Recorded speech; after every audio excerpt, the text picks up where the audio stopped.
just days after it was revealed that one member of Robert Mueller's investigation was forced to resign over anti-Trump texts sent to an FBI lawyer he was having an affair with. A Wall Street Journal report revealed that the top Mueller aide attended a party held by Hillary Clinton on election night.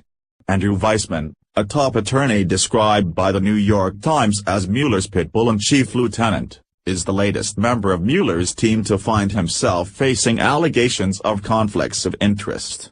It wasn't a surprise that Weissman was of an individual of liberal bent. Records show that the attorney donated $2,300 to Barack Obama's presidential campaign in 2008 and $2,000 to the DNC back in 2006. However, it's perhaps a sign of just how liberally slanted Mueller's team is that these donations hardly raised a red flag. Indeed, a significant number of people hired by Mueller were prominent financial backers of Obama, Hillary Clinton or the Democrat Party. Nor, in fact, did too many eyebrows find themselves raising when Weissman applauded the Justice Department's decision not to defend the initial White House travel ban on people from majority Muslim nations, according to the Wall Street Journal. Trending, smug Obama thanks himself for Trump's robust economy. However, in the wake of the Strizak revelations, Weissman's conduct is being looked at a lot more closely, especially an email from the attorney obtained by conservative watchdog group Judicial Watch paint a picture of a deeply partisan man at Mueller's right hand. The email in question was sent to Sally Yates, the acting attorney general who had instructed lawyers at the Justice Department not to enforce President Trump's travel ban. And ended up getting fired, as these things do tend to work. "I have never been so proud," the subject line of Weissman's January 30th email to Yates read. And the email continued. "Thank you so much. All my deepest respects." There was also the fact that, less than 3 months earlier, Weissman was at Hillary Clinton's election night party at the Jacob K. Javits Center in New York City, where the expected coronation of Queen Hillary was about to take place. Presumably, Weissman was never so proud of what happened next. Or in awe. However, one hopes he wasn't one of the snowflakes crying in the CNN footage we saw constantly looped from the Javits Center.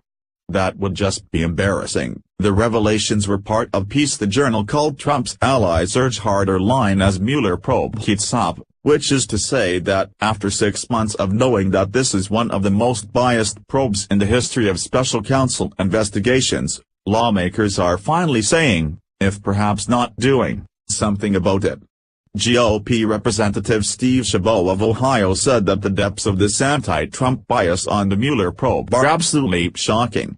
The great irony, of course, is that Mueller knew most of this and has still put Weissman in charge of handling the investigation into former Trump campaign chairman Paul Manafort and his business partner, Rick Gates. Related, Pelosi slams Trump for embassy move, forgets her own vote from 1995. What exactly does it take to get fired for sending off politically charged electronic messages in the Mueller investigation? Do you need to be involved in coital relations with the person you're sending them to in order to get the axe? Is that the line?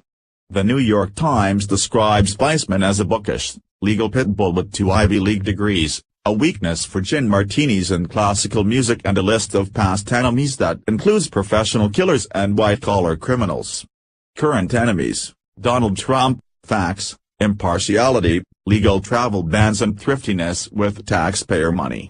Unfortunately, that semicolon has got Trump's allies urging a harder line, which may mean Mr. Weissman will require a few more gin martinis.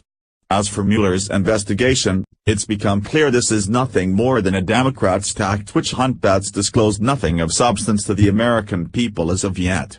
If we are going to investigate Russian influence into the election, it's time for a real probe, not a politically motivated sham that looks like it's about to be jolted by angry conservatives. The Daily Caller, please like and share on Facebook and Twitter if you agree the Mueller probe is a hive of anti-Trump bias. What do you think should happen to the Mueller probe? Scroll down to comment below.